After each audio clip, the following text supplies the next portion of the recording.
since August 1st, 2020, and a faculty member at the Institute of Buddhist Studies located in Berkeley, California. He graduated from the University of California at Berkeley with a bachelor's degree in philosophy and Japanese language and literature. Institute of Buddhist Studies at Berkeley, California with a master's in Buddhist Studies, and Ryukoku University in Kyoto, Japan with a master's degree and PhD in Shin Buddhist Studies. He also holds Hokkyo academic rank with Nishi Hongwanji. We're pleased to welcome Reverend Dr. Miyaji to Hawaii as a next generation Shin scholar and teacher. And for those of you in Zoom, if you have any questions for the Reverend Miyaji, please make sure that you write it into the chat box. And also information Derek has sent out yesterday and also today that the lectures for Tuesday and Wednesday have been uploaded to the YouTube channel. So we hope that all of them will be uploaded by Monday at the latest for the rest of the lecture series. Thank you. So, Reverend Miyaji.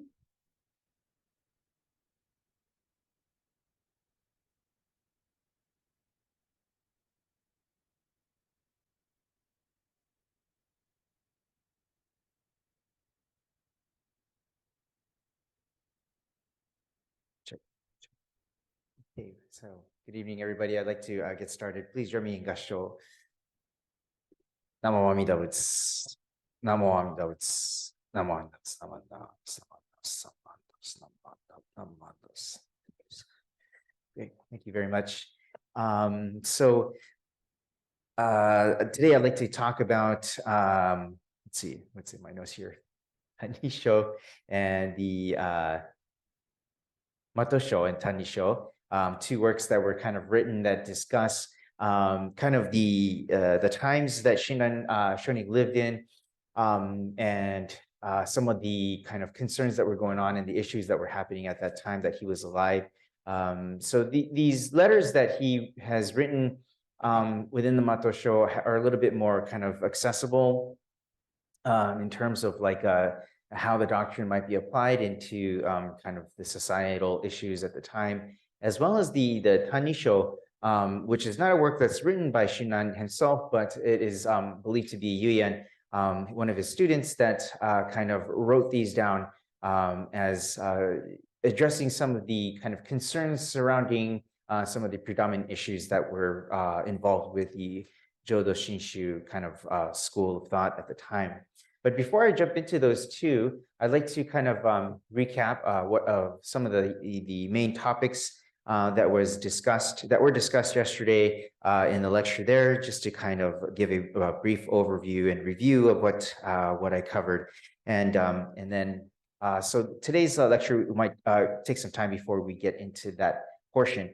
So the first one I kind of wanted to talk about was the two aspects of absolute truth, which is known as the Dharma body of suchness on one hand, and then the Dharma body of compassionate means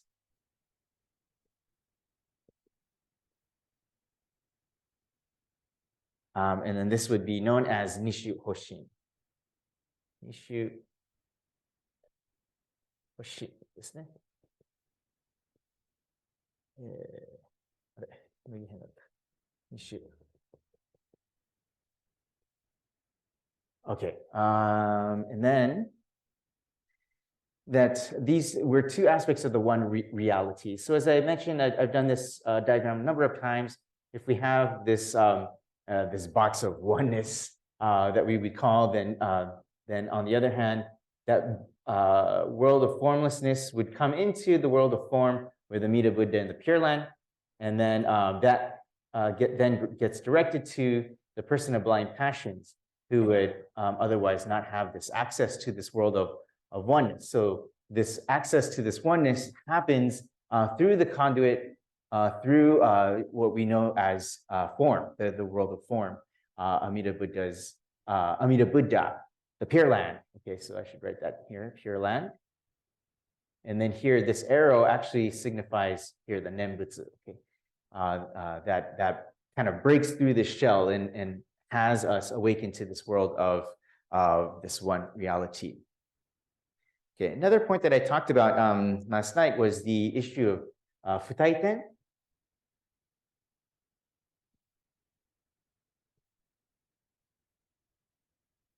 Or the state of non-retrogression. And so if you can recall that I talked about kind of like the Greek mythology of Sisyphus, where he's rolling up the boulder up this big, oh, maybe I should read it bigger, up this big mountain, only for it to come down, and he has to kind of go down and start this process of bringing up this heavy boulder up again and continuing this process over and over again for all of eternity. That would be kind of this regression and Futaiten or non-retrogression. Shinran Shonin was also kind of in this state of no matter how hard he tried, he would retrogress, he would backslide in his practices. And so how is it that I can non-retrogress? This became kind of a key point for him in terms of his religious or spiritual path. And this is how he kind of understands this to be the moment of Shinjin, as the moment in which there is no retrogressing. And that when this Shinjin religious experience arises, that one awakens to, again, this outside world of reality, oneness, that is beyond one's own egocentric self, thereby no longer retrogressing into this, this state of not being aware of that and being kind of completely and entrapped within this, this bubble of blind passions. Okay, so I also talked about the issue of Bussho, of Buddha nature, and that Buddha nature from a Jodo Shinshu standpoint is that we do not have Buddha nature at the first outset, that because we are beings of blind passions, Shinjin equals Bussho. Okay. So that's how Shinran understands this. However, with that said, there are two perspectives that we do need to kind of keep in mind, which again is the perspective of the Buddha and the perspective of the sentient being. Here, Buddha, perspective of sentient being. And so from the perspective of the Buddha, all beings, all things, sentient beings, have Buddha nature. In other words, all things have the potential, the capacity to become and will attain Buddhahood. Whereas from the perspective of the sentient being, who cannot help but to think of things in dualistic terms, at first does not have this Buddha nature, right? But it arises through this awakening to the world of great wisdom or boundless wisdom and compassion. Okay? And so that is how we can understand Buddha nature from the perspective of the sentient being. Okay, so then the next one I talked about is the Ichinen Tanenmon issue of the once calling or many calling debate. Does it matter to have, is it once calling that matters, which boils down to, is it just a matter of faith, or is it a matter of many calling, that I have to continually say the Nembutsu over and over again throughout my life? And what is that? What is the proper practice? And so Shinran's understanding of this is to say that the very framework of this, once calling, many calling, is flawed in the sense that once calling and many calling, if once is enough, there is a calculation behind that on the part of the person to say that I am presuming to understand the working of Amida Buddha's vow, so that when I receive it, it is once that is only enough. That's flawed, is what Shinran is saying, right? That the error in that is to have one's hakarai or one's calculation kind of within that. And then the second aspect of this is the many calling, that of course, through constant repetition, there is the understanding that one must continually say the Nembutsu as if one is kind of accruing some kind of merit in order to attain enlightenment, and to which Shinran also says this also presumes that there is hakarai, there is calculation on the part of the sentient being, and therefore is incorrect. And so rather than to have those two things, we should be focused on this Nembutsu as the Nembutsu of other power that is given to us, and we receive it, and this, what arises is this awakening to the Buddha's mind. Okay? And so the Shinjin becomes the kind of core of how to resolve this issue in Shinran's understanding. And then finally, in the last portion, I talked about that this is kind of the language. Oh, thank you. It's up and running. Okay, we're talking about the language of the Pure Land. So what we're doing in studying Jodo Shinshu Buddhism, or this voiceless voice, the world of boundless wisdom and compassion, we are studying this. Essentially, we're taking a language class, right?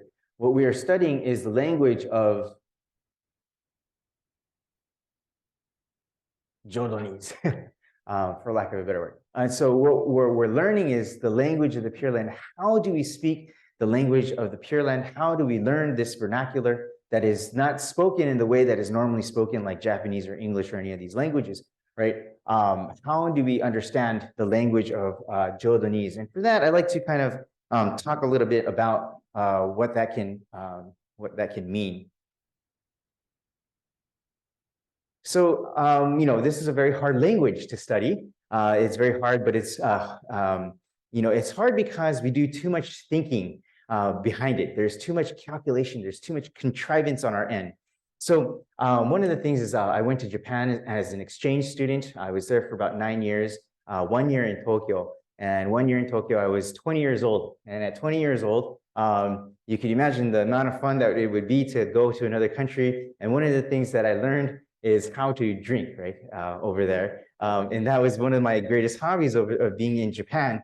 The reason why I like to drink, I still do now, but the reason why I like to drink is because, not because that Japanese people like to drink, but it's actually because when I drank, my Japanese got better, right? It's this really weird kind of thing that happens, but my Japanese got better because I stopped caring what people thought about my language skills, right? And so I lost my inhibitions and I was able to speak freely, maybe a little too freely in some cases, but I lost my inhibitions, was able to speak freely nonetheless. But that's kind of like what this Jodonese, if you will, is kind of like too. There is no hakarai, right? There is no calculation behind it. Right. And it's just like, as I mentioned yesterday, Bruce Lee, right? He says, don't think, feel, right? Feel. And I think this is something we can kind of get behind when we stop thinking about this understanding that we can understand, right? That's when we feel like we can understand, that's when we don't understand, right? But when we start to really come to this understanding that we cannot understand, that is when we are starting to understand. Right?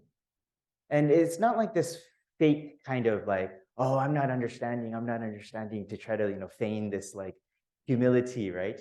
But what Denya Shonin is saying is here, like when you really feel that you cannot get out of this maze, no matter what you do, right? And you come to that understanding that there's this breakdown of this egocentric self, that's when we start to begin to understand. So a lot of times, some of the things that I'm noticing in terms of VCA, I mean, I could talk about it because I'm here, but just to be a little bit critical of the VCA, there's a lot of language of gratitude, right? Gratitude, be thankful, right? Thankful this, thankful that, say thank you, right? And it's kind of like, that's not wrong, right? That understanding is not wrong, but it's not like gratitude like, hey, thanks for opening the door for me, right? It's not gratitude like, oh, I'm grateful because my mom gave me $20 to go buy lunch or something like that, right? It's not this simple kind of gratefulness or this thank you where we just show kind of like, slight appreciation for for something that's been done for them, right? For us, right? At least not initially, right? It can't come to that in the end, but initially there has to be this deep gratitude that arises. And so that deep gratitude can be depicted kind of, I think, in the following way, I believe, in this way.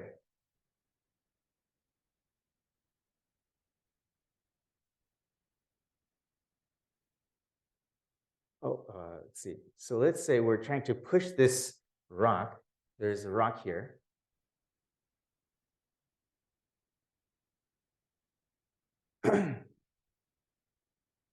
And it is this boulder or rock of gratitude, right? And we would push it across. It's very easy to move this rock of gratitude, right? It's very easy to move in the sense that, one of the students asked me, why would you move this rock? But I'm just thinking that, it's easily movable in the sense that it's kind of superficial, right? It's not really thank you. It's kind of just like saying thank you, thank you for benefiting my life in some way, right? But the spiritual or kind of existential deep gratitude that's being discussed here by Shinran Shonin, right, is this understanding of deep gratitude. In other words, there has to be a sense of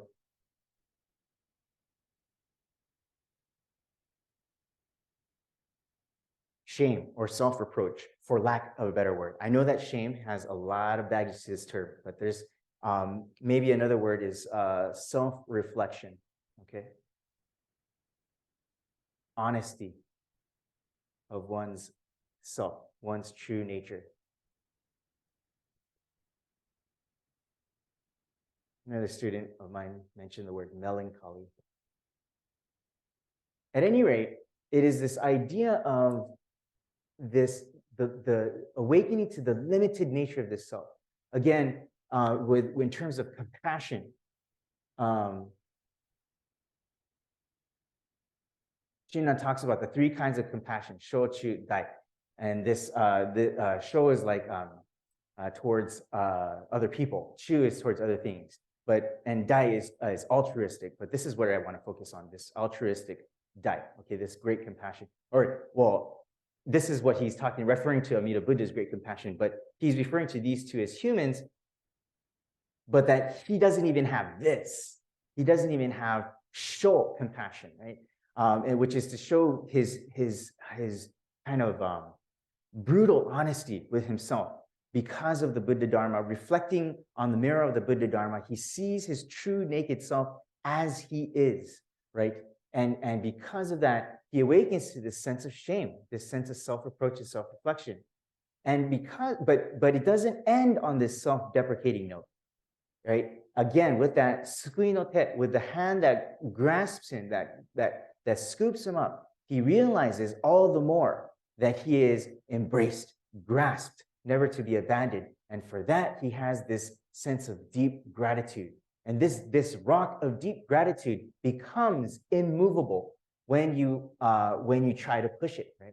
So it's not this like superficial gratitude, like this thank you for opening the door for me or something like that. It is this deep gratitude in the sense of, if it were not for you, Amida Buddha, if it were not for this world of deep truth or this great wisdom and compassion, I would not be able to find the way out of this maze. I would not be able to break free from this world of delusion, of suffering, right?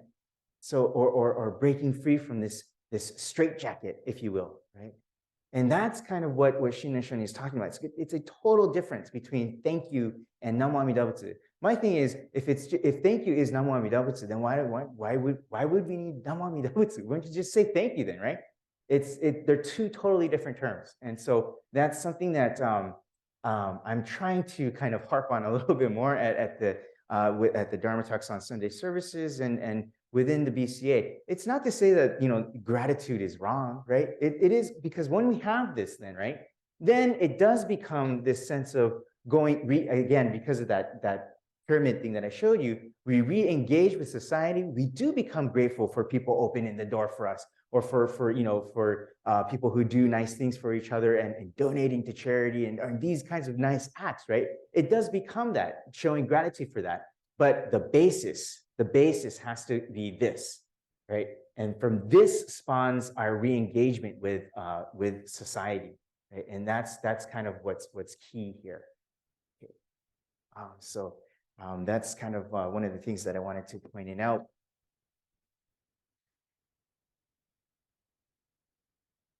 So continue on, Buddhism is not about how to give yourself some time to relax in a stressful day, or how to find calm in your hectic work schedule by centering yourself or something like that, right?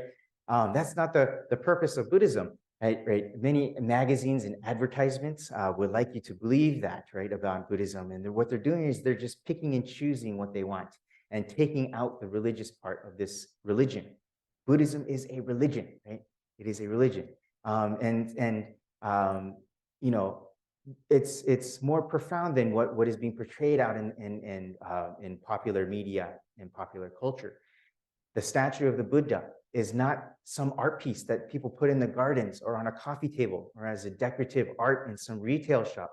The Buddha symbolizes something sacred. It is the manifestation of truth itself, something that we would not have access to otherwise, right? So we should treat it with deep respect and gratitude, right? You know, one of the things that I've noticed and I'm trying to implement myself is, you know, when you go to Honzan, the way that they hold the obupan is very kind of ritualistic, right? They hold it like this, right? And they walk, you know, they walk in one straight line like that. They don't move up and down. And it's to show that, you know, they're showing this respect, that they're offering the rice to the Buddha and to the seven masters, Shinran, Shonin, etc., as if those people were alive right now, as if the Buddha was alive right now. That is the attitude, the posture that we should have when we offer the obupa, right? And so it's a sign of respect. And as one of my friends mentioned, respect is love. Showing this respect is showing this love that we have for this religion. Yes, the scroll is a piece of paper, right? If you break it down, it is just a piece of material, paper that will depreciate over time. But what it symbolizes is something much, much deeper than that. And it's much, much more sacred. So Namo Amida Butsu is this language that expresses that which cannot be expressed in words. And for that, we should be very grateful for that. I'd like to share with you a story. It's a story that kind of talks about this expression of something that's very abstract, right? It's a story about this family where there were three sons. Yeah, three sons. And so one day, their father kind of passes away, and he kind of left behind this safe box, right? And this safe box that was written in his will said to, or actually there wasn't a will or something, and he left this safe box for when he died. And the three children tried to open the safe box, but they couldn't get it to open. And they tried to jimmy it and stuff, and it couldn't open. And so they had to finally hire a professional locksmith to come and crack this safe box open for them to see what was inside. And so, you know, as the locksmith was, you know, working on this safe to try to get it open, the three sons naturally got to talking and started talking to each other, and they reminisced about the old days as a family. And they recalled that their father was this kind of really hard-headed, stubborn person, and very strict, very inscrutable, Japanese style, right? Yeah. And they don't remember him kind of ever laughing. They don't remember him ever smiling. They never went on any family vacations together, never went to Hawaii or anything like that, right? He was this very cold man, right, who never showed any affection towards any of his children. So naturally, they felt shunned and turned away from him, and they felt like nothing that they ever did would ever make them happy. He was always kind of mean and cold to them, and he left all of the child-rearing responsibilities up to their mother, and the mother has long since passed away.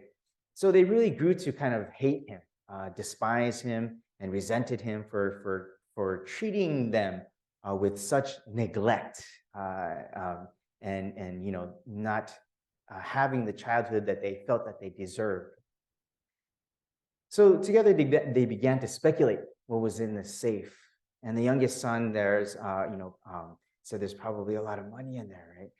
And so, and the second son said he remembers that he saw the dad kind of grinning one day in a Grinch-like way in front of the safe, right? And so, and then they believed that there all would be like something very precious and priceless in there. And so finally, the locksmith was able to kind of get the lock open, and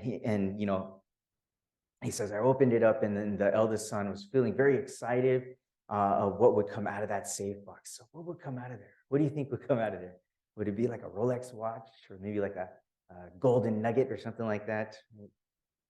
Well, the first thing that came out, the safe box, was a kind of piece of paper, right? It was this piece of paper. And on this piece of paper, at the very top of it, it said 100% on it. And it was a test. It was a test that I said 100%. And the youngest son kind of said, hey, I know that. That's the test that I got 100 on a long time ago, right? What's it doing there? And the next thing that came out was a certificate of recommendation, or commendation, I should say. And so when that certificate, when second son saw it, he recognized it immediately. He said, hey, I know what that is. That's a certificate that I got when I was a little kid. What's it doing there? And then the next thing that was in the safe that came out was a necktie. And the oldest son recognized the necktie. It was the first thing that he bought with his salary when he got his first paycheck as a full-time job when he started his career. And he bought that necktie for his father as a gift to him. There are many more things in that safe, right? That the father kept of his kids' accomplishments. And finally, out came this picture that everyone took at the front of their house when the three boys were still children. So at first, the son thought to himself, there's no money in here. What the hell, right? And he was really mad. But then his wife, who was also sitting in that room, started to cry. She realized what was happening. She started to cry. And soon after, the three sons began to cry as well. And the eldest son remembered all the times that he fought with his dad, lashed out against him, and all the grief that he must have caused his father. The son cried and cried in shame for the endless love that was shown to him. But that love was not something that they couldn't understand for a long time, right? It is only now, after seeing the things that came out of the safe, that the children were able to understand what they meant to their father. It is as if the children entered the depths of their father's heart by entering that safe. And they became one in heart and mind together with their dad. They began to understand and speak the language of love. So normally we think, with a cold father, he doesn't love us, right? Or a parent needs to tell their children that they love them, or a parent needs to shower their kids with things and pamper them. But that isn't really necessarily love, is it? Right? Love can be expressed in so many ways. Love is difficult to understand in many situations. It's very hard to work at love. In the same way, Amida Buddha's love, or what we call great compassion, is limitless. And as such, we call it that. We call it this altruistic, boundless compassion. It is not desire. It is unconditional and altruistic. But it is so beyond what we can comprehend that we don't know how to speak this language at first and for a very long time. We could get glimpses of it, right? It's kind of like when we learn phrases of another language, like "kamsamnida" or like, "buenos dias," or kind of thing. We can learn like certain words, right? But it's very hard to recognize and converse fluently in a certain language, right? But we get these glimpses, and the more we open ourselves to the Buddha Dharma, or as last night, the example that I used, the more we open ourselves up to the moonlight that shines down on all of us, right? Rather than turn away from it, then we slowly start to understand this language. We slowly become nurtured and guided by the world of absolute truth to then recognize with deep gratitude what this world of absolute truth does for us, right? It's very easy for us to say that, religion is a bunch of mumbo jumbo, right? We lash out, we call it fake, that it's BS. I have friends who tell me, I'll believe it when I see it, right? But that kind of, narrow-minded thinking, right, I don't want to live like that, right? Because I know that there's much more going on, that involves all of us together in this one true reality. Right? And that's what this language is. So we converse with this language with truth when we reflect on life, when we think about our loved ones who passed on, when we come across a beautiful setting sun in the west, when our child takes her first steps in life and we feel a great sense of joy from that, or when our loved one passes away after living a long, full life. We are being taught and nurtured how to speak this language. And we learn that through Almighty, through memorial services, Sunday services, seminars and obons and fundraisers, being with the Sangha, right?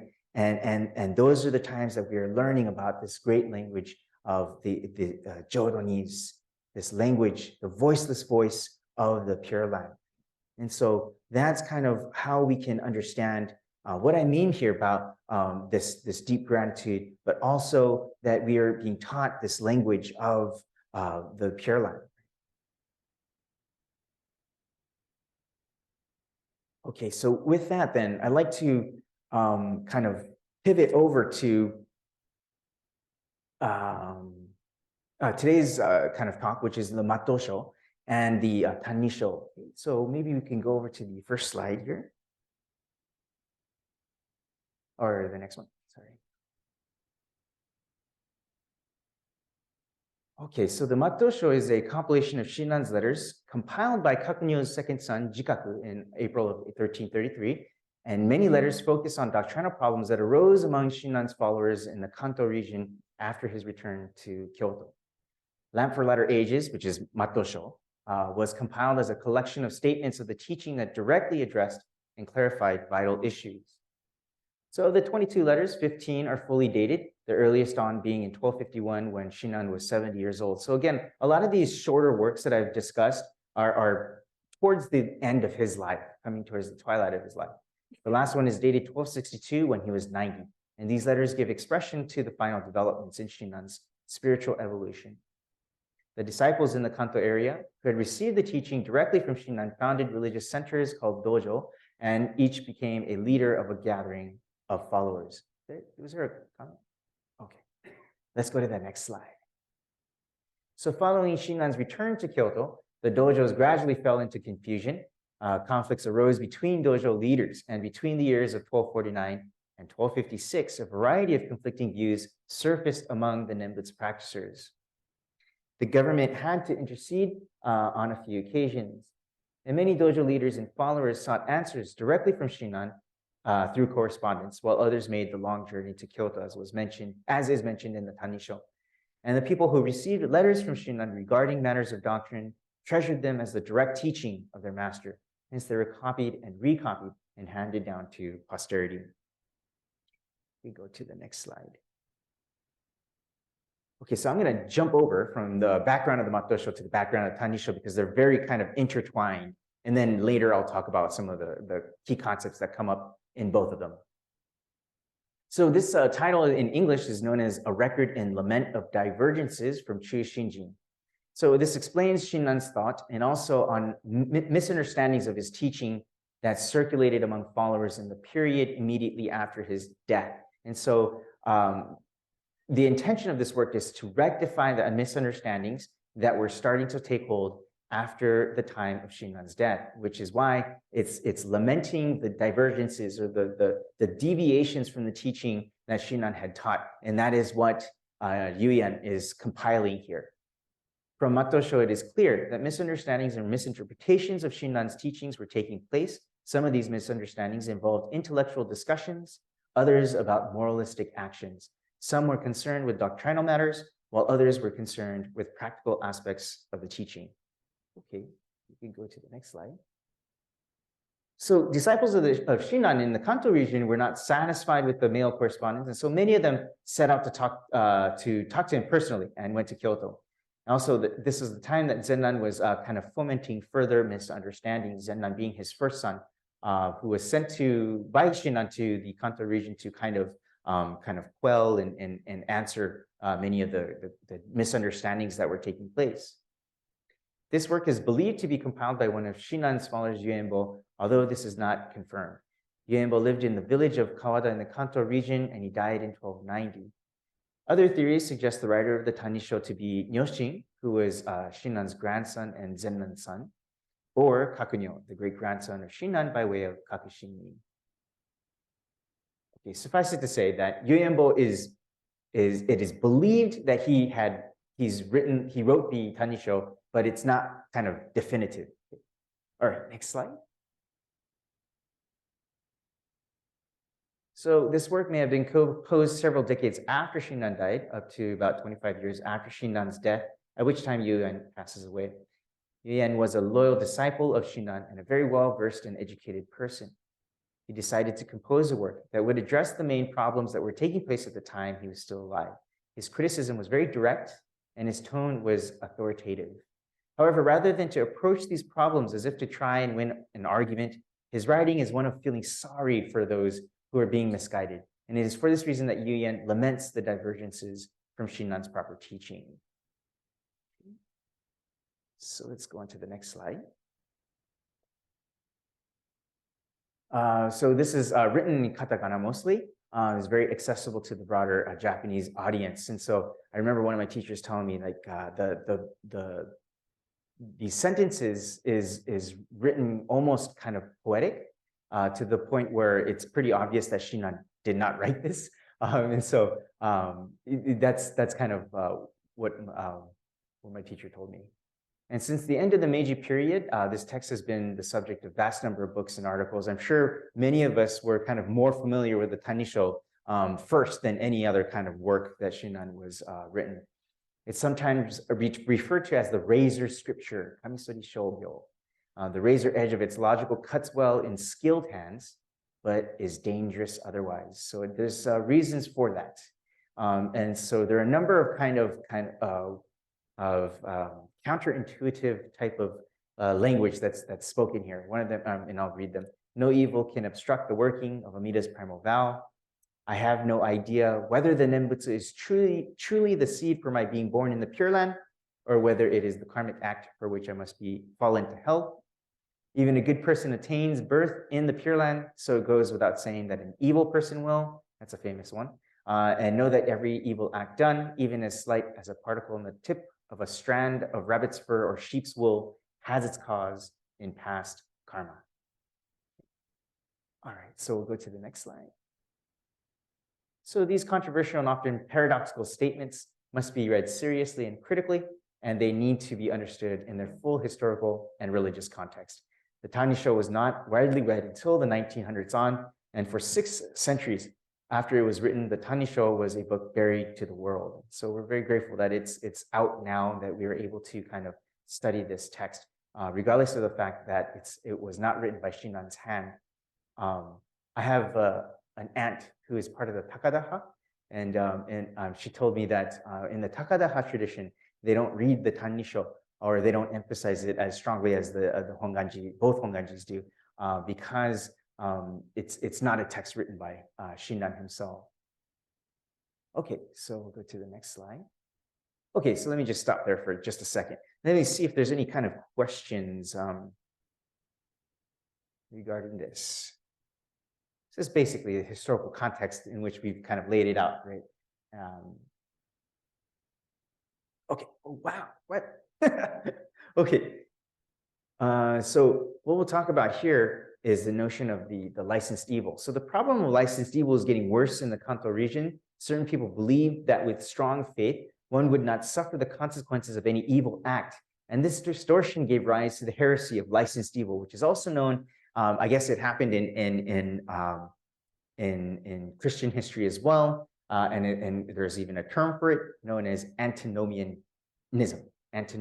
So using that term, that this antinomian tendency had been inherent in the Nembutsu movement can be seen from the self-restraint Honen and his disciples promised in the 7th article memorial of 1204, written in response to the protests of the Tendai monastery on Mount Hiei against the irresponsible conduct of some people. So at one point in the history of the Nembutsu movement, Honen and his disciples were being kind of persecuted because the Tendai monastery accuse this new Nembutsu, exclusive Nembutsu movement for being kind of, how should I say, not really caring for moralistic decorum and proper action in society. And so Honen was kind of forced to be in his position where he had to sign a document along with a number of his disciples to say that we will not do bad things, essentially, and we will follow in accordance to societal rules and laws. Okay. So that's what's mentioned here. Okay, you can go to the next slide.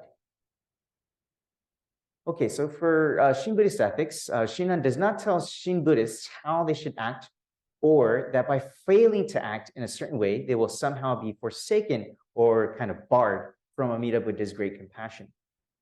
Acting ethically is a result, not the cause of a person encountering Amida Buddha's compassion.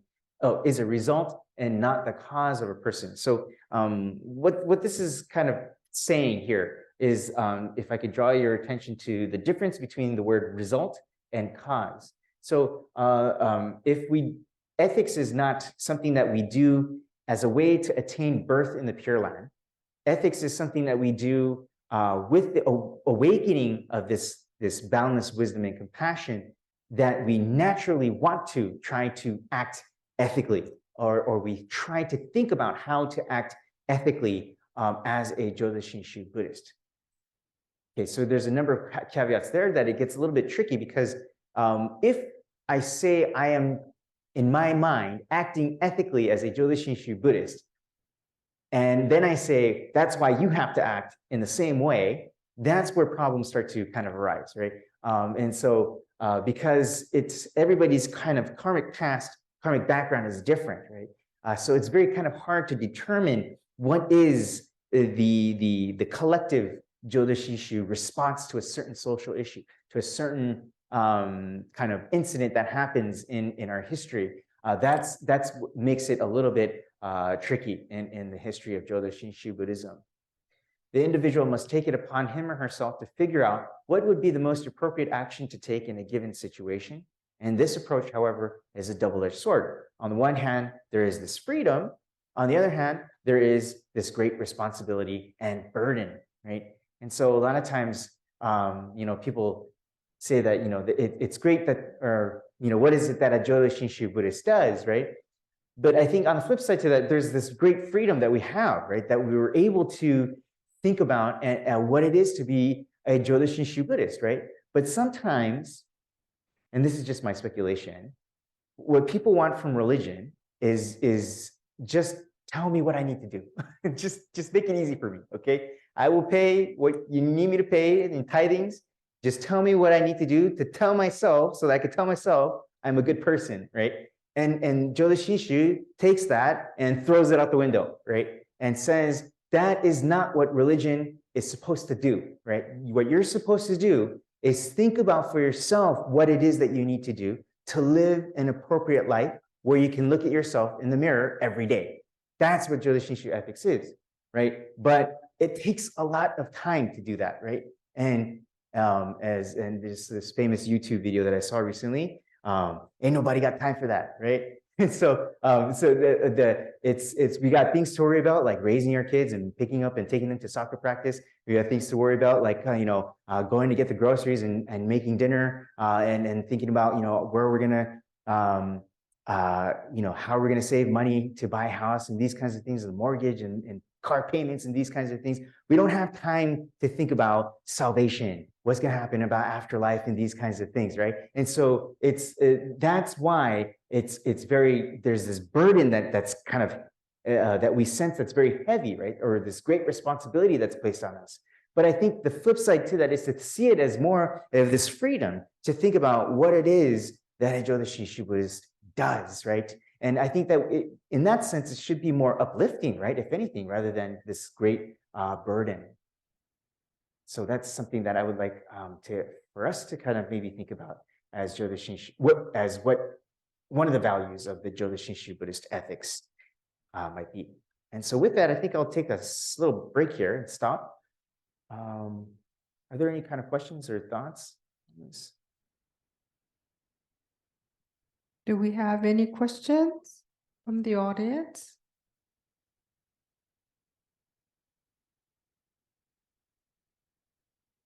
Derek, is there anything in the chat box?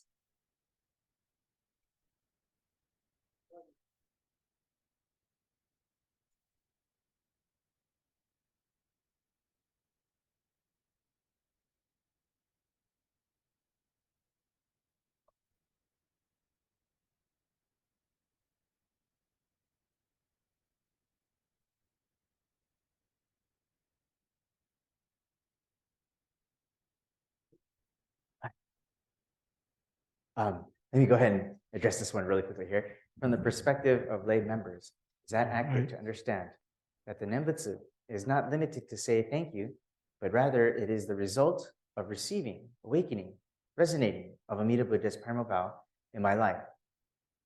Well, let me think about that one.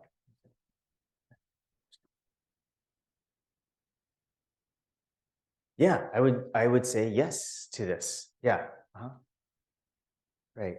It's not limited to say thank you. It incorporates that. It definitely includes that, right? But yes, yeah, I would say it's much more about foremost about this result of receiving, awakening, or resonating of Amida Buddha's primal vow in my life. Thank you for that comment. Okay. Warren, is it? Yeah. Yeah. No, it's just a comment. I want to thank you for that previous slide, which is one of the nicest summaries of what a Shin Buddhist ethical life or ethics. Okay. Great. Thank you. Really, very nice summary Good. for I us. appreciate it. Thank you very much, Samus. Thank you. I will say that I was really influenced by what Alfred Bloom Sensei has written in his commentary on the Tannishō, actually. I forget the title of it, but it comes in a green cover book. But it's a very good book, and he talks specifically about, I think, this idea of ethics not being a cause, but a result, right? Not the cause for birth in the Pure Land, but the result of this awakening to this greater reality that embraces us. That becomes the motivation in which to try to act ethically, try to think about how to act ethically. Great. Oh yeah. Yeah, I have a kind of a question going back to your Yes. the rock of gratitude. And it's easy, to have Namo Amida Butsu kind of emerge when you're joyful. But can it or should it also, be Namo Amida Butsu when you're in despair? Oh, absolutely. Yeah. And when you Actually- crash, when you disintegrate, Right. that's to me kind of the most important part of Namo Amida Butsu, because then you're reaching out to Right. Amida for help. Yeah, absolutely. Right. Yeah. And hoping that he's going to catch you. Right. And that's harder. Yeah. I don't think that's kind of natural for most of us, Right. to kind of remember, Right. Namo Amida Butsu when you're really down. Right. And if you try to cultivate that, then maybe your spirit will get stronger. Yeah. I think that's something to kind of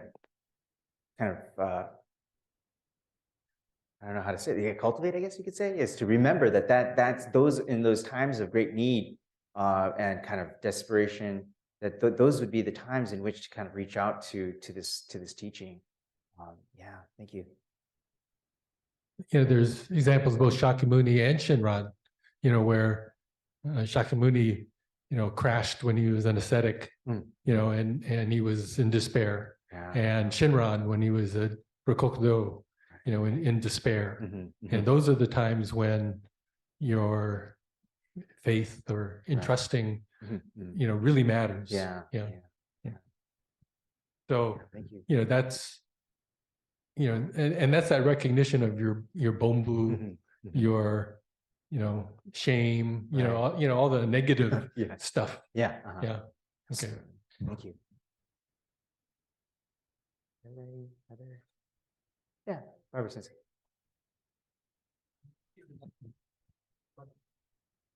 The very first slide you had about the Matosho background, the numbers just didn't add up. So I was just trying to figure out. Did it not? Pardon me? Sorry. Yeah. Which what part? I was trying to figure it out. And You go to the first slide. it says Matosho background and it says that, Yeah, I'm looking at the oh, okay. here. Which numbers are you looking at?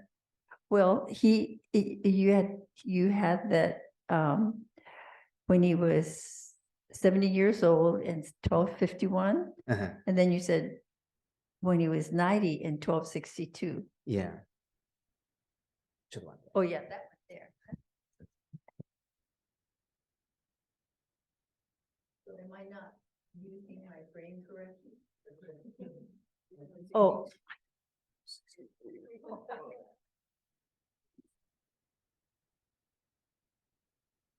Am I wrong here? 63, he was 82. Oh, okay, yeah, okay.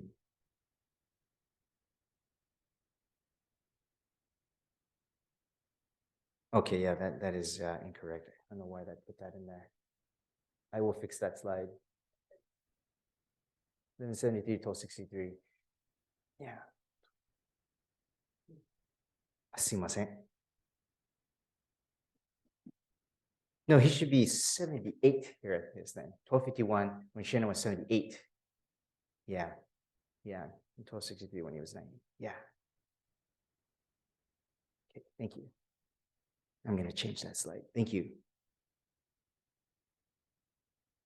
Okay. Are there any other comments? And maybe one more comment. In using the term true self,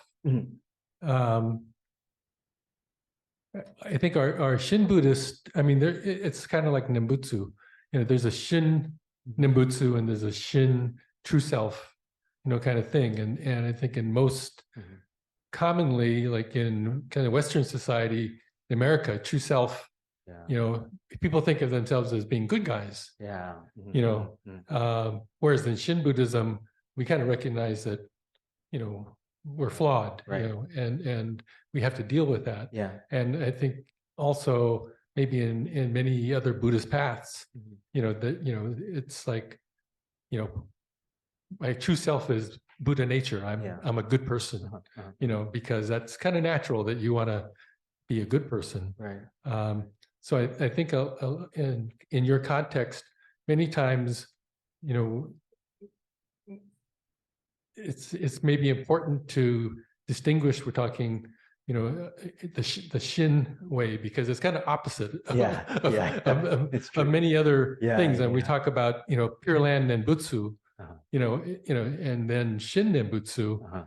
I mean, they're very different. And so, when we're talking to other, Buddhists or, other people, we have to get this different mindset, I think, and recognize that their context is going to be opposite. So if we don't recognize that, we're just going to confuse them. Right. Yeah. So definitely. Yeah. Thank you.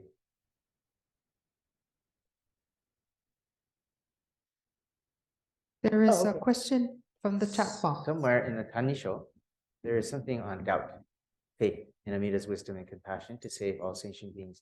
How do you address doubt? Okay, that is going to take a little while to answer. So I think what we'll do is we'll take a break and I'll go ahead and answer this. This was actually my master's thesis, so I have a lot to say about this. But yeah, doubt is there's a specific definition to doubt. And we touched upon this yesterday, referring to self-power, but I'll talk about this right after the break. Thank you. Okay, so it is 7:05. So we will come back at 7:15. So hopefully, will you address this question when you come back or at the end? Okay, thank you. So we shall see you at 7:15. Thank you.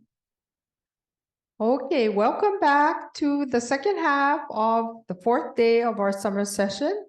And Reverend Miyaji is going to start with the question of doubt that a person in the chat had presented. Reverend Miyaji. Okay, thank you. So the question that we've covered this on pretty much every day of the or this week. Not to call you out, but the doubt has a very specific meaning, and I will introduce maybe some of the terms, and I mean not all of them, because if I do all of them, it gets a little bit too kind of too specific, and it kind of, I think, becomes counterproductive to our conversation. So I'll just kind of point out some of the major points of this one. But doubt is basically there's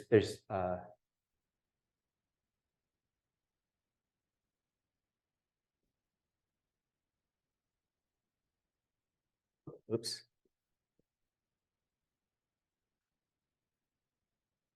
Doubt towards the primal vow.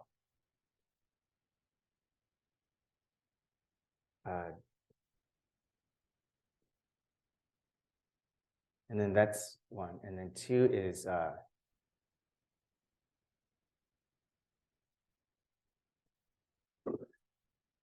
doubt of the Buddha's wisdom.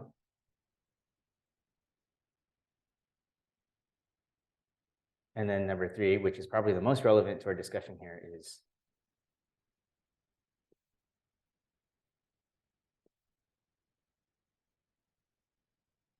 oh, wait, let me put in one more.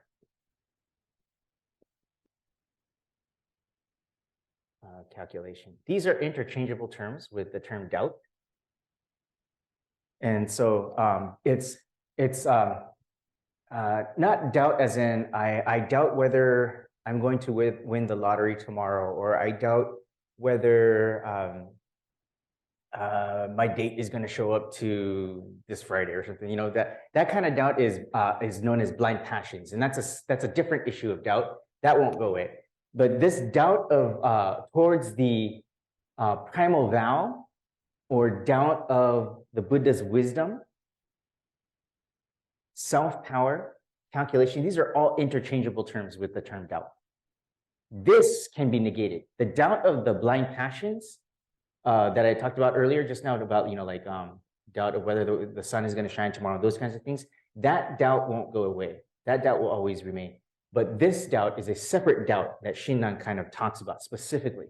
And this doubt of primal vow, doubt of the Buddha's wisdom, doubt as self-power, doubt as calculation, can be negated. When does that get negated? Through the arising of Shinjin.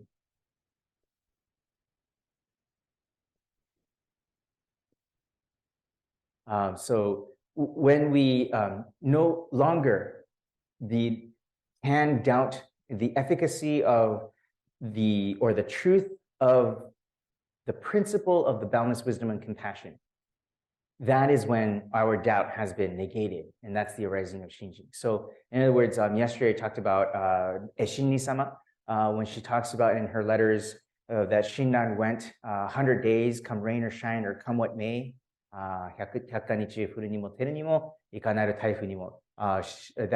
the moment in which she was kind of in the way that I appreciate this incident, this episode, is that it is during this time that he goes to Honen Shonin and he kind of verifies the teaching of other power, which, you know, as Dexter's mentioned, it sounds very counterintuitive. How does this teaching make sense? It's very opposite to what I've been taught. I've been taught all my life that the hard work that I put in to that I reap what I sow. You know, if I work hard, then I get all the benefits to the fruit of my labor. And in the same way, why should salvation be any different? The harder I work for my salvation, the more that I'm able to attain this higher state of being. And if other people aren't able to make that bar, then so be it. You know, I made it, and that's what matters, right? But for Shinran, it was completely a 180-degree turn, that the work has been done, and that working has been consolidated and given to the sentient being. And when there is no longer any other method in which to doubt the truth of this, the Nembutsu teaching, is when it is said that the doubt has been negated. The doubt towards the Buddha's wisdom, doubt towards the primal vow, the efficacy of the primal vow, doubt as the self-power, in which, in other words, this believing in the self's ability to attain enlightenment. Again, so self-power is not referring to self-effort here, okay? This is not self-effort. Self-effort is the idea of we need to work hard and try to pursue the Buddha Dharma and these kinds of things. Shinran is not talking about this, okay? He's talking about self-power, the ability in the self's ability to attain enlightenment through one's own power. That gets negated. Calculation, this gets negated. So then the natural question becomes, well then, isn't Jodo Shinshu some kind of blind faith teaching? Isn't it some kind of leap of faith in which I am told to believe in some higher power? Well, actually, that's not the case, right? Because all of the options of doubting, of verifying the truth and not taking it firsthand is this process of negation that takes place in which you are free to question the Buddha Dharma. You are free to pursue the Buddha Dharma, right? And how do you verify its truth? Through your own karmic past, through the experiences that you've had in your own life. You verify these teachings, right? For example, impermanence, right? When can we see moments of impermanence? When a loved one has passed away, right? And in that poignant moment when we realize the truthness of this impermanence that we cannot avoid, right? No matter what we do, no matter what walk of life we come from, that impermanence is absolutely true, that then is verified through our own life experiences, right? And so through those instances, we start to see the truth of the Buddha Dharma, and this doubt becomes negated. So that's kind of the question. There's others, okay? Like futagokoro and what is it? Futagokoro means like two-mindedness. Yuyo means this wavering of the heart and mind. What else is there? There's shinzai fukushin, belief that good things will take me to good places, belief that bad things will take me to bad places. There's others that are interchangeable with this, but we'll leave that for another time. These are the most primary ones that we need to kind of know, are the definitions of doubt. Okay. Okay, so. Reverend Miyagi. Yeah. So should say that, our mission statement for Hongwanji here in Hawaii is to share the living Dharma, et cetera. And so is that sharing the Dharma kind of helping people negate, their doubts? Yeah, absolutely. To make it more solid, because sharing the Dharma is kind of very generic, right? Yeah. So a more specific statement of our mission is to find ways to help, interested people to negate these doubts, so that they can, find realization. Right. Yeah. I mean and we do that through listening and learning and things like that. Yeah. Okay. Thank you very much.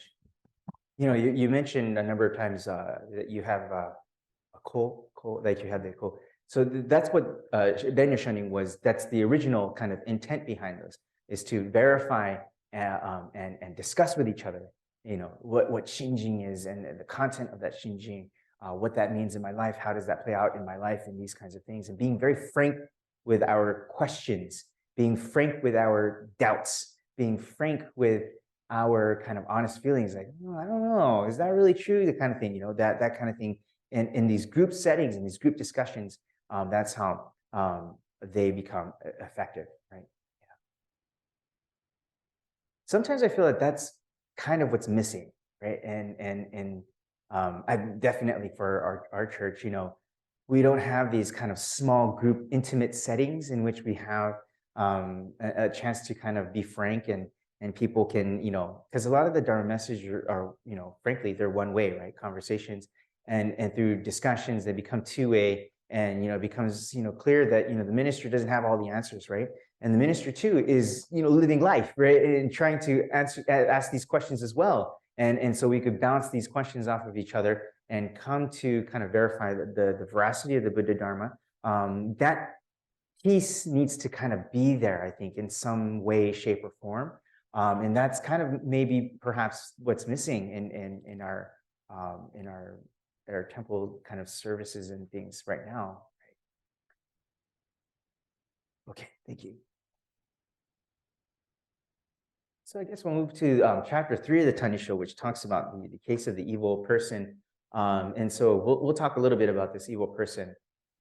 But okay, so I don't have too much. If you could go to the next slide.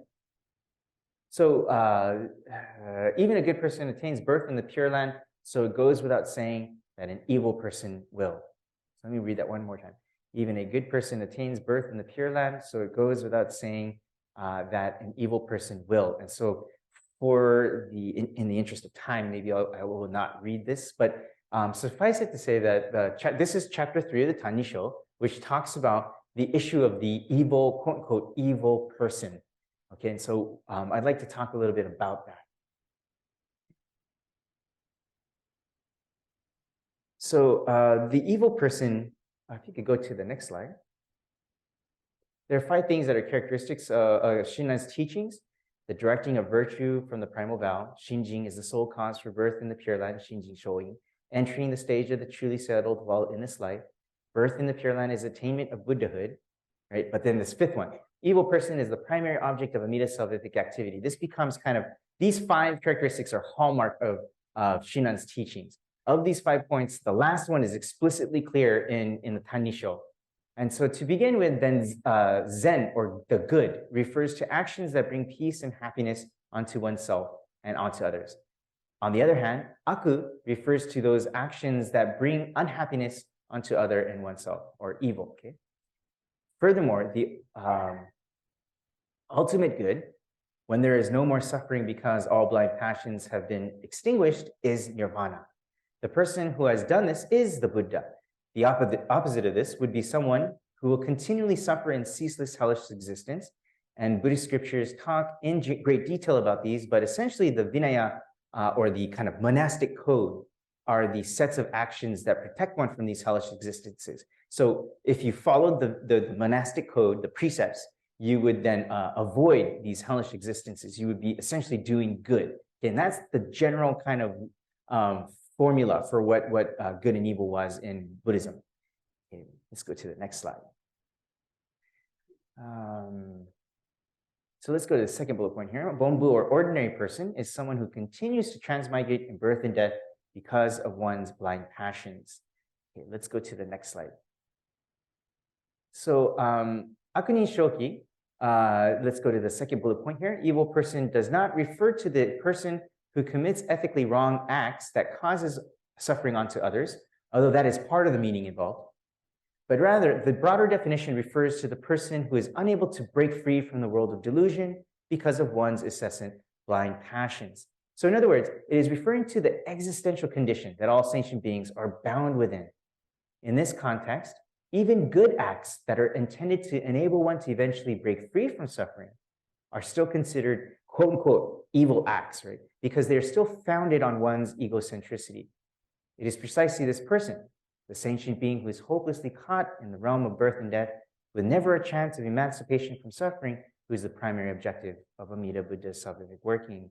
So let me just stop here for a second. So let's say like now it's me that's opening the door for someone, or now it's me that's donating a large sum of money to some kind of charity, right? That when we do so, it's not saying that we shouldn't do those things. These things are encouraged. These things are, it is helping people. But I think what Shinran is saying is we can't deny the fact that there's still a little element of this self within ourselves, somewhere deep in our hearts, that wants a thank you, that wants recognition, that sees like, look at me, I'm doing good. This feeling of I am doing this, to help others, right? And that element is still there, right? で、それを分かった上でやるんだったらいいんですよ。If we do that, if we understand that that part is a part of ourselves, but still kind of that we, with this understanding of the limitation of the self, that we still then give to charity and things, that's totally fine. But I think the important part, the Jodo Shinshu posture, the Jodo Shinshu attitude, is to recognize that that's there, right? That in every good action that we take, that there is this limitation of the self. Right? The self, and there is this presumption upon the self that's saying, I know what compassion is, right? And here's me acting upon it, right? And let me tell you what compassion should look like for you, kind of thing. right? And so that part is inside our hearts and minds. And so that's the Jodo Shinshu approach. So Jodo Shinshu is not saying don't donate to charity. It's not saying don't open that door for that person, right? Because you are a person who's blind passions and these kinds of things. It's not saying that. It's saying you can do those things. I encourage you to do those things, but keep in mind that we should be honest of our true feelings is kind of what's being said there, okay? Yeah, sure.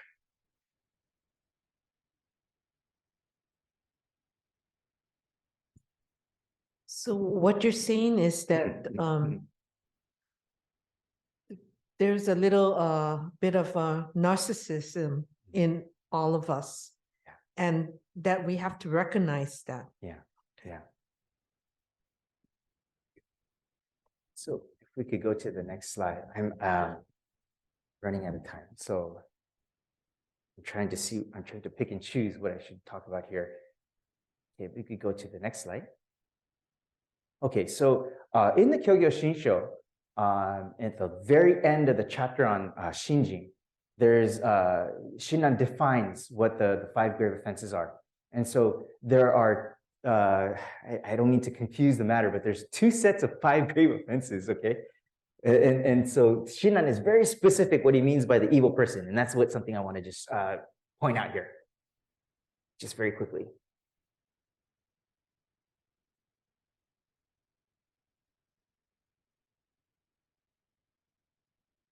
Okay.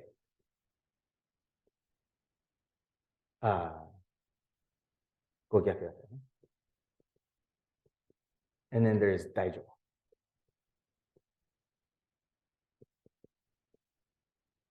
Okay, so in terms of 5 grave offenses, there's 2 sets that Shinran refers to. One is the Theravadan one. The second one is the Mahayana. The Theravadan one is incorporated within the Mahayana. This one is much broader. The Mahayana kind of take this 5 grave offenses and then kind of expands upon it. Okay, and in 1, 2, 3. Okay, so the 5 here, 2, 3, 4, 5, which I'll list, are located in number 4 here. And then we'll talk about this one first. Okay, so killing one's father, harming one's mother, causing blood to flow from the body of the Buddha, disrupting the harmony of the Buddhist order through one's inverted views, killing an arhat. This is the Theravadan Gogyaku, okay, 5 grave offenses. That is incorporated into the 5 grave offenses, which is more broadly defined in the Mahayana tradition. But Shinran picks up on here, speaking evil by saying there is not cause and effect, and constantly performing the 10 transgressions through the long night of ignorance. So this 10 transgressions is listed out here: destroying life, theft, adultery, lying, harsh words, speaking ill of others, idle talk, greed, anger, wrong views. So if you can see by seeing what this list here, there isn't any one of us that would not fall in this list, right? And so Shinran saw himself as a person of 5 grave offenses, committing the 5 grave offenses by way of the 10 transgressions, by way of number 5 here. Okay, so Shinran saw himself within this group of the 10 transgressions. It's not aku, it's a different word. I forget what, it doesn't come up to mind right now. But anyway, the English is 10 transgressions. And so that's something that I wanted to point out here, okay?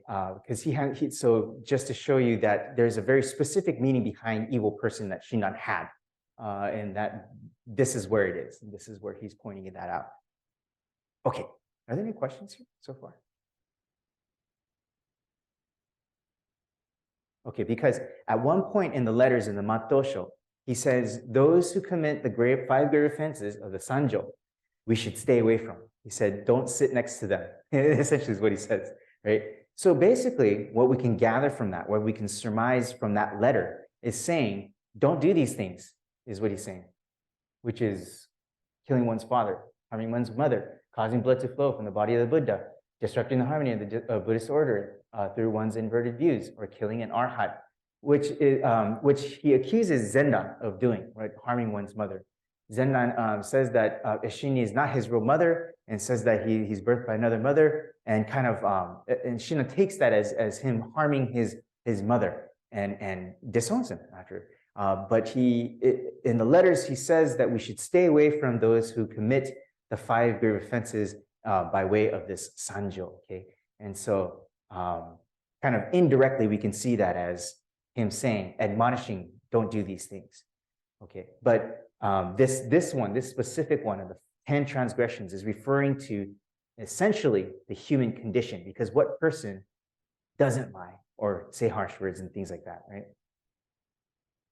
Okay. Right here. Destroying stupas, burning sutra repositories. Yeah. I just didn't, it was just too much to write out. So yeah. Okay. Okay, we could go to the next slide. Okay, so yeah, this is Shinran considered himself an evil person because he was a person who committed the 5 grave offenses by way of the 10 transgressions defined in the Mahayana tradition. Okay, let's go to the next one.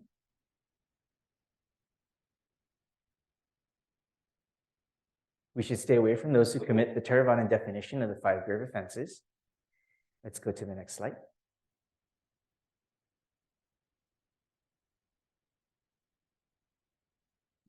Okay, so at the second point here, Shinran considered himself evil as a person who is misguided and off the right path of the Buddha Dharma.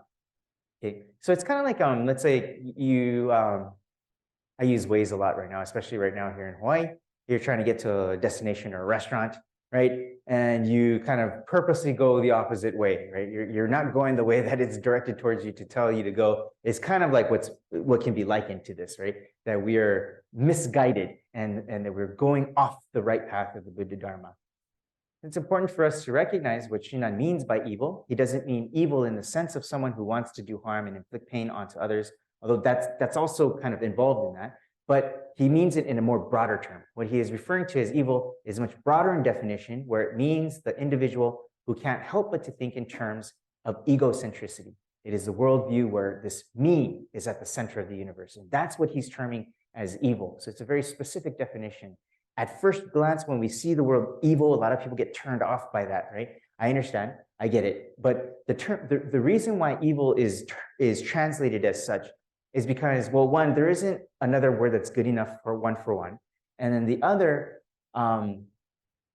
is that kind of, I lost my train of thought here, but that, you know, there needs to be an explanation with this word evil, I think. And that's, you know, that's unfortunately the hard part of translation. Let's go to the next slide. Reverend Miyaji. Yeah. These seem to be very explicitly judgmental. You know, I mean, there are certainly hard rules about good and bad, which is, you know, a little different for and so from Shinran's perspective, what happens if you do those? Right. I mean, you So- still go to the Pure Land. Yeah. Yeah. I mean, you know, there's no, it's not like you fall into hell, you know, if you're Catholic and all that sort of stuff. But, and from a teaching viewpoint, are these things that, you know, when we share the living Dharma with folks and try to negate doubts, you know, these are the types of teachings that we're trying to use to negate doubts. Oh, I see what you're saying. I mean, you know, Yeah. I mean, how are these used if they're not they're not aimed at any kind of punishment? Right. They're probably aimed at some sort of Discouragement. teaching. Discouragement. Yeah. Teaching or learning or because you're not a person of Shinjin if you're doing all these grave offenses, probably. So the grave offenses, Gogyaku Juaku, is, you know, what I was talking about, this person, the man in the bubble, right? That the continuance of doing these evil 10 transgressions, the 5 grave offenses, further creates this wall that makes it much harder to break through, right? And then actually makes it harder and harder to realize that this wall exists in the first place. And so it it creates further delusion. And that's why it's recommended that we shy away from these things, that we turn away from these things. The 18th vow has what's called the exclusion clause. And Shinran understands that exclusion clause to say that even those people, right, if they have what's called eshin, in other words, turning of the heart, when they turn, in other words, if their backs were turned to the Buddha Dharma, they now turn towards the Buddha Dharma or that moonlight, that eshin then, it breaks through all of this and then and reveals to this person that all of this is creating this thickening of this wall. Right? Okay. I was going to bring this up at the end of today's talk, but it might be good to talk about it now, which is to say that Shinran says the blind passions do not extinguish until the end of life. They continue on. Even with the arising of Shinji, we will still continue to have these blind passions. But it's not to say in the letters, it's not to say that so that's why we shouldn't do anything about it. But what, there's the common example of if there is the antidote to the poison, why would you drink more poison? Wouldn't you want to drink the antidote first, right? And so another example that I can think of is like when you go to Disneyland. I don't know if everybody's been to Disneyland, but there are those, there's that one ride, the teacups, right? The teacups ride. And so when you're on the teacups, it's a fun ride, right? You go in circles and then there's this middle spinning dial that you spin that spins you faster and faster, right? And so, some kids will get on that and they will turn the thing like as much as they'll work with each other to turn the thing faster and faster, right? And they spin really, really fast, right? And they're having a blast, they're having a great time, right? And it's great. And it's fun to see that they're having a great time. But at some point, you can't continue on doing that forever. It's not sustainable, right? At some point, you get tired of doing that. And as a matter of fact, at some point, you start to feel nauseous, right? Of this continual circular motion, right? The whole platform is moving though. It's always constantly moving, right? So even if you stop the dial as much as you can, you're still spinning, right? You're still spinning, but you can slow it. You can slow it as you could try your very hardest to try to slow that confusion, right? And that's what is kind of likened to this situation. When we see the blind passions for what they are, when we have this eshin, we awaken to the true state of the human condition that we're in, we realize that we are in just how thick this wall is, first of all. And we realize just how much we were unable to break free of it were it not for this Nembutsu teaching, right? And we see the limited space that we are within, right? So then what we do is, despite the fact that we cannot negate these or extinguish these blind passions, we can try to slow or mitigate the effects of those blind passions, slow down that middle dial, right? And try to slow the confusion and try to see this light much more, right? And that's how we can approach Jodo Shinshu ethics. So it does seem that it's very harsh. It does seem that it's very kind of cutthroat, right? But at the same time, through Shinran's explanation of that exclusion clause, and through the letters, that these people are not banished to some kind of hellish existence for the rest of all of eternity, that if they turn about and have the notion or the karmic connection to encounter this absolute truth, that they can see the error in their ways and try to mitigate that. Yes, so in some sense, the doubt coming up in today's conversation was kind of not good, because they're two completely separate issues, and it easily gets confused between the two. But yeah, doubt does get negated, and how does that get negated? Actually, it is not the self that negates this doubt. The doubt towards Buddha, or doubt towards the Buddha's wisdom or that, okay, that we just discussed. This gets negated by listening to the Buddha Dharma, by through this the arising of Shinjin. But again, arising of Shinjin is not something that we can will to happen. It's not something that we can calculate to happen, right? It happens through the calculation of Buddha, through the calculation of absolute truth that extinguishes this, right? And that gets negated when we encounter the world of absolute truth by opening ourselves up to the Buddha Dharma and continually listening to the Buddha Dharma. That's what penetrates. Yeah, right.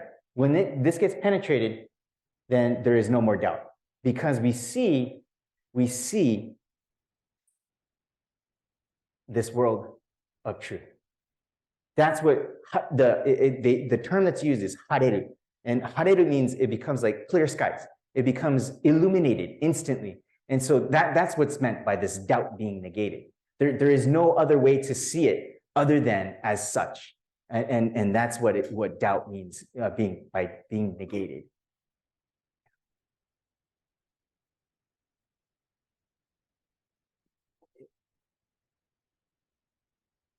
Or are we on time?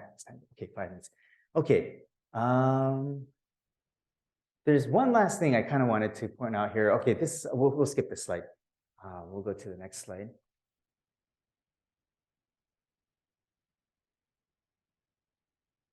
Next slide. Okay, so this is kind of one way to kind of see. Kakehashi Jitsuen sensei uses the term bonno no katamari. Okay, so bonno here means blind passions, and katamari, this Chinese character is not read as katamari normally. It's read as tamashi, and that means the modern equivalent of that term means soul. But he intentionally uses this kanji to then say and reads it as katamari. Katamari means this amassing, this accruing, this coming together or a core of sorts, this core of blind passions, massive blind passions, a solid of blind passions, right? And that's what he's referring to as this. And so I felt that was a really kind of straightforward expression of what he means by the person of blind passions, is that it is this self, this me that I believe to be the self, is this mass of blind passions that are provisionally, temporarily put in one form. But we feel that this one form lasts forever, right? And we feel that this self, and so long that we feel that this self lasts forever, that is an illusion. That is the suffering that we sense. Okay, so with that, I think I'm going to stop for today and see if there's any kind of comments or questions regarding some of the things that I've mentioned today. Derek, I saw that there was a question from the chat. Oh. Oh, okay, thank you. Are there any other questions from the audience?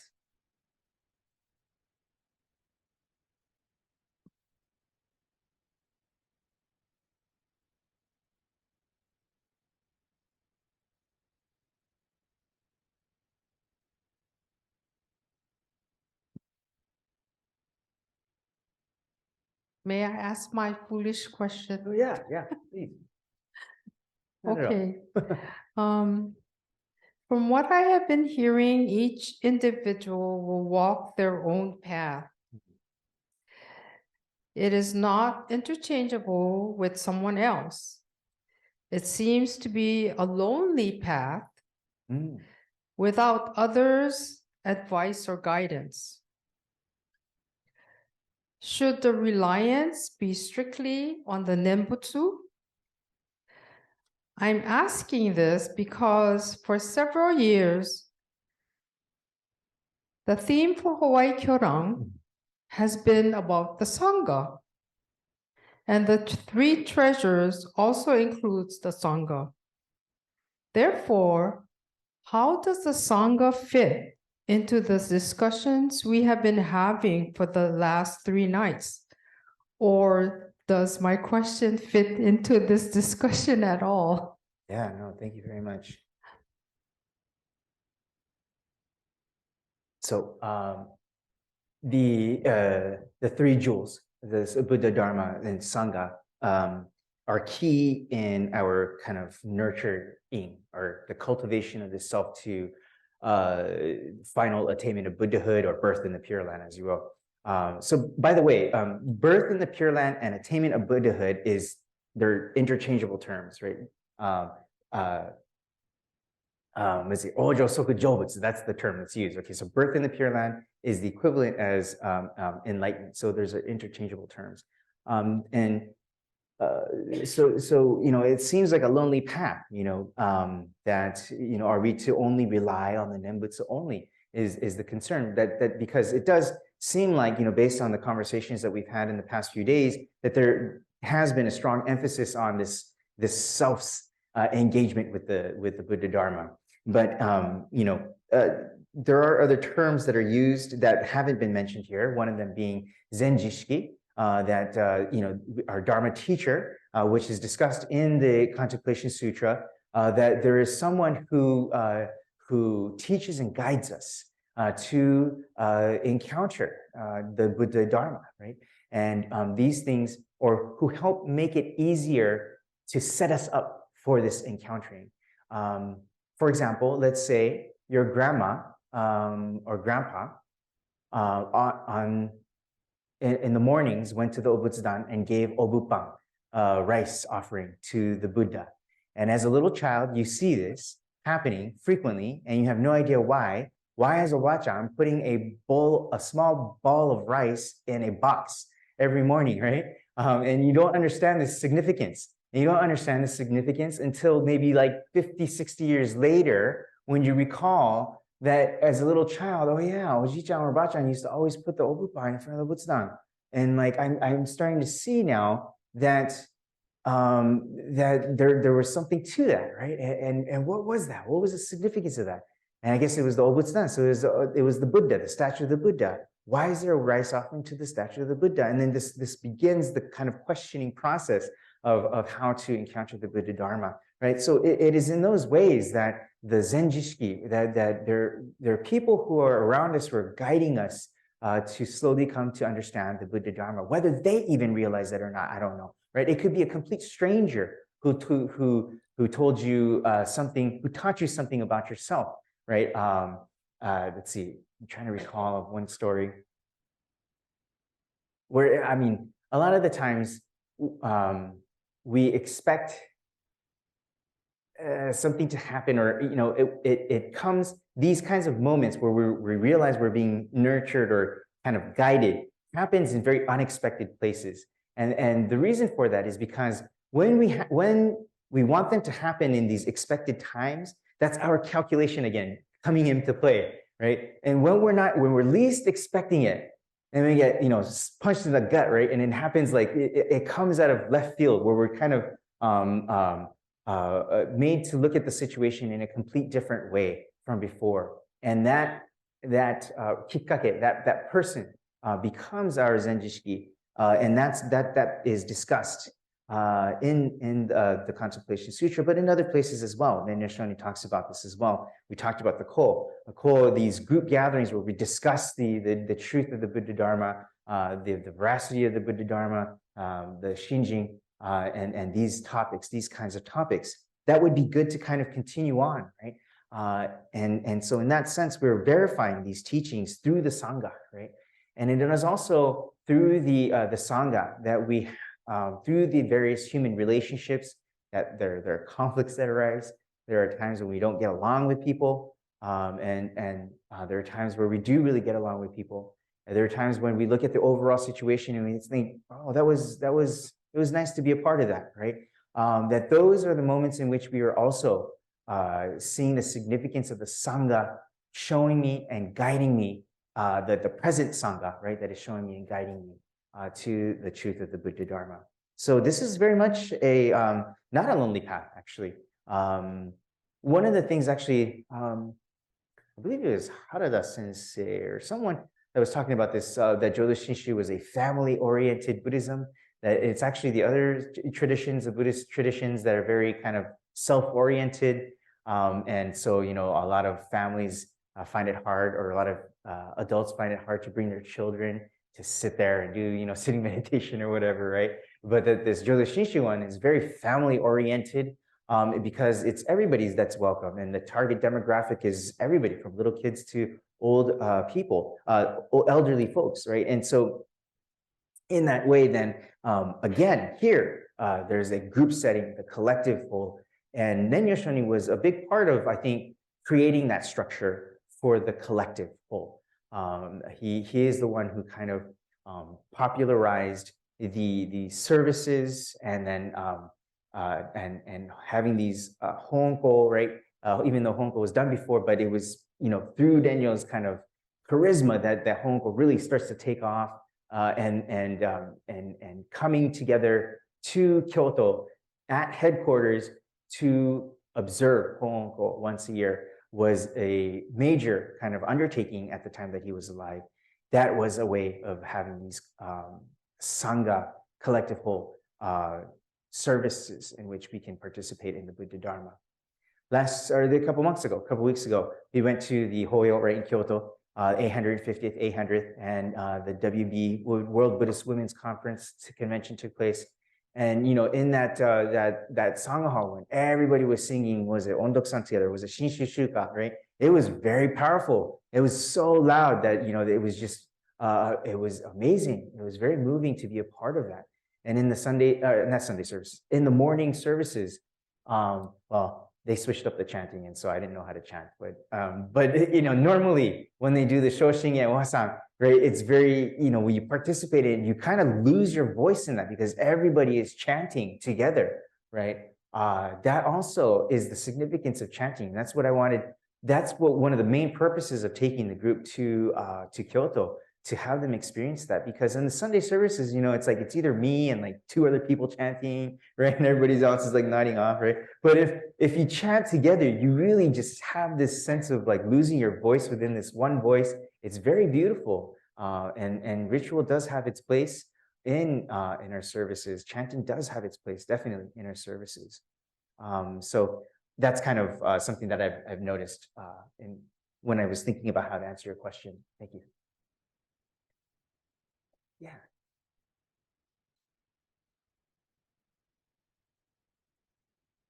I guess kind of, you know, hearing Carolyn's question and Mhm. your answering, Ondo,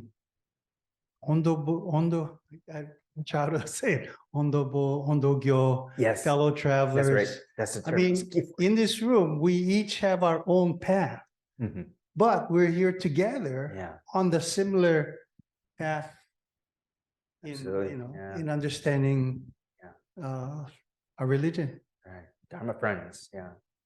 Yeah. Thank you. Oh, let's see. Mita salvific target is the one who is Bonno no Katamari.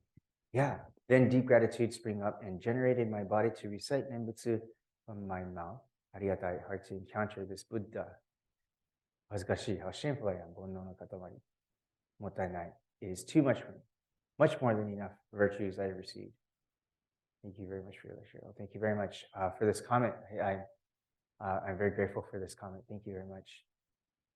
I think this is just precisely what the point that I was trying to make, that I spent 2 hours trying to talk about, is talked about in one little paragraph here. Thank you very much. Katamari is amassing, amassing, accruing, collecting, yeah, coming together. Yeah. Mhm.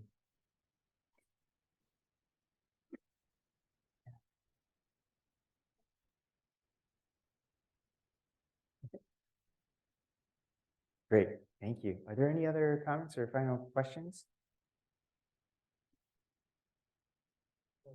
Oh, yeah, sure. Oh, the true teaching practice realization of Pure Land practice. This is that when conditions for the teaching of birth in the Pure Land are matured, Devadatta provoked Ajatasattu to commit the grave of crimes, and when the opportunity arose for explaining the pure act by which birth is settled, Shakyamuni led Vaidehi to select the land of peace. In their selfless love, these incarnated ones, Devadatta, Ajatasattu, and Vaidehi, all inspired to save the multitudes of beings from pain and affliction. And in his compassion, Shakyamuni, the great hero, sought indeed to bless those committing the 5 great offenses, those standing the Dharma, and those lacking the seed of Buddhahood.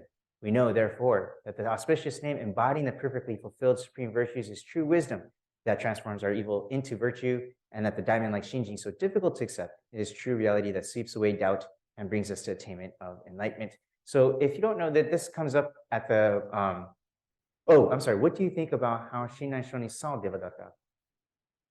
What do you think about how Shinran Shoni saw Devadatta? Oh, so, Devadatta was a character, right, in this tragedy that occurs, who in his kind of heinous crime of guiding Ajatasattu to commit these heinous crimes, is, you know, Devadatta is essentially this evil person who fulfills the person of this antagonistic role, right? But even Devadatta is embraced and accepted within Amida Buddha's boundless wisdom and compassion. With Devadatta having this eshin, right? This conversion or transformation of the heart. This means mawaru, it means to kind of convert, and then shin is heart. This transformation of the heart. If Devadatta turns to the Buddha Dharma, but they all do, right? And so Shinran sees these characters as being gonke no nin, which is known as people who guide people. So in other words, who, as a teacher, who guides these ones to to encounter the Buddha Dharma, right, themselves. And so Devadatta, even in this story, becomes the teacher. Ajatasattu becomes the teacher. Vaidehi, of course, right, becomes the teacher. So this long paragraph here is the preface of the Kyogyo Shinsho. It's this in certain respects can be thought of kind of as talking about, in a very distilled way, the Chodo Shishu teaching as well. The Shoshinge is also like that, right? But this preface is also something that can be read at morning services, right? Because this really kind of condenses the Shinshu teaching.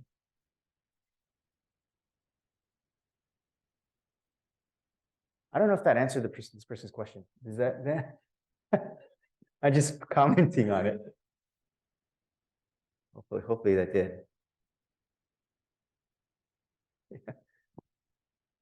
Okay. Is there any other thoughts?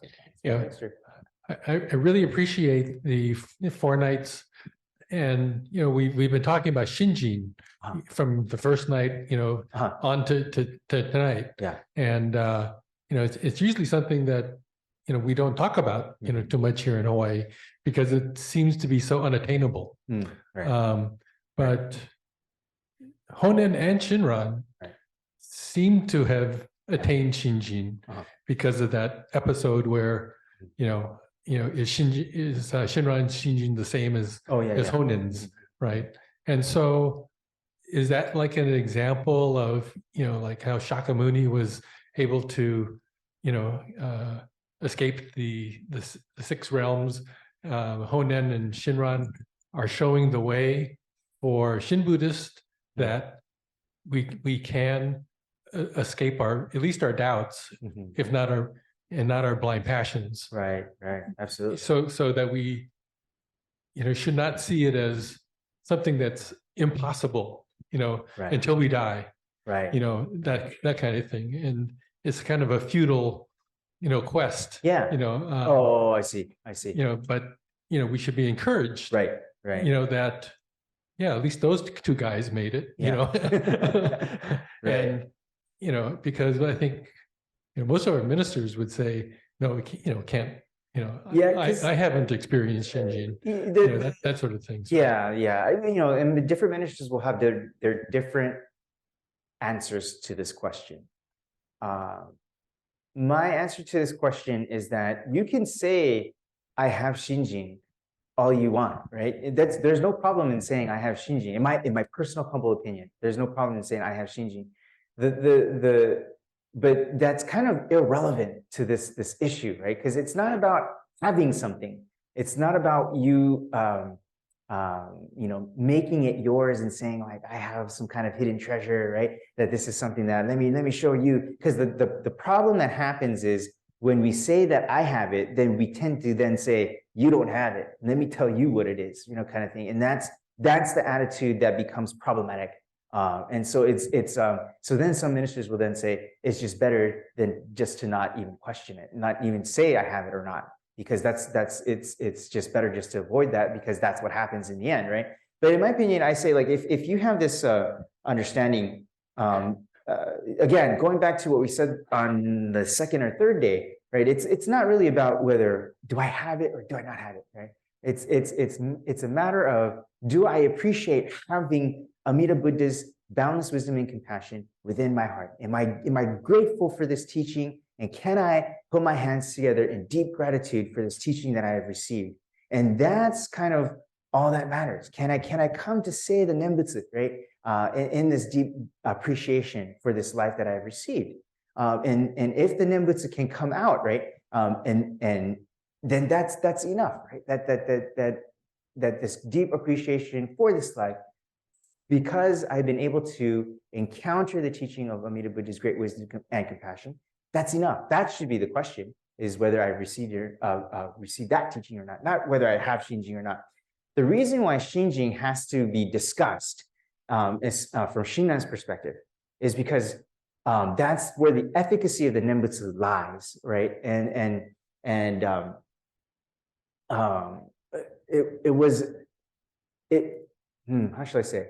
That was the purpose of discussing it. But even Shinran says in his letters that we should not focus too much on Shinjin. Because when we do, we make it into this conceptualized thing that we can either attain or not.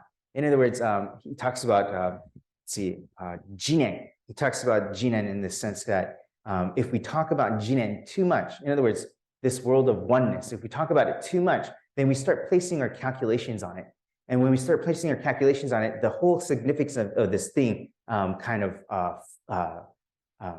goes away, right? Because the purpose of Shinjin is not for our hakarai to be involved, right? And so that's what is what he's trying to say, which is that when we talk about it too much, we then lose its significance, right?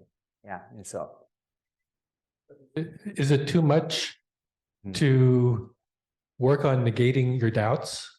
Listening and learning. I mean, Right.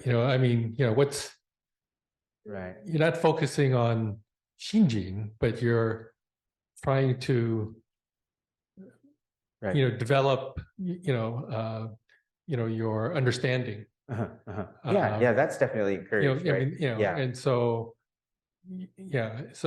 working on the doubts of the primal vow, and Right. and Pursuing that truth. constantly questioning yourself. Yeah. Being that humble, person trying to,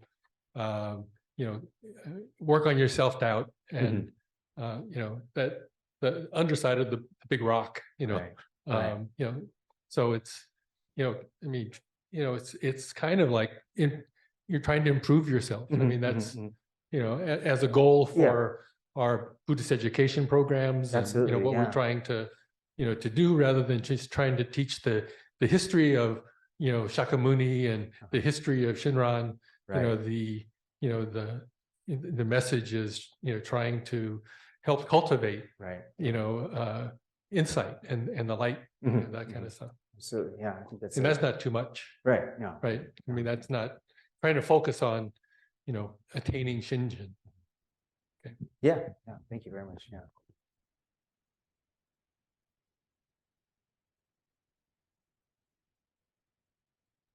Are there any other questions in the chat? No. Okay, this is the end of our 4th day for the summer session. And I'd like to thank all of you who have attended this evening, as well as those online. And tomorrow will be the final day for our session with Reverend Miyaji, and I hope all of you will attend tomorrow also. Great. Thank you. very Good much. evening. Yeah, maybe you could close with Gasho. Please join me in Gasho. Namo Amida Butsu. Namo Amida Butsu. Namo Amida Butsu. Namo Amida Butsu. Thank you very much.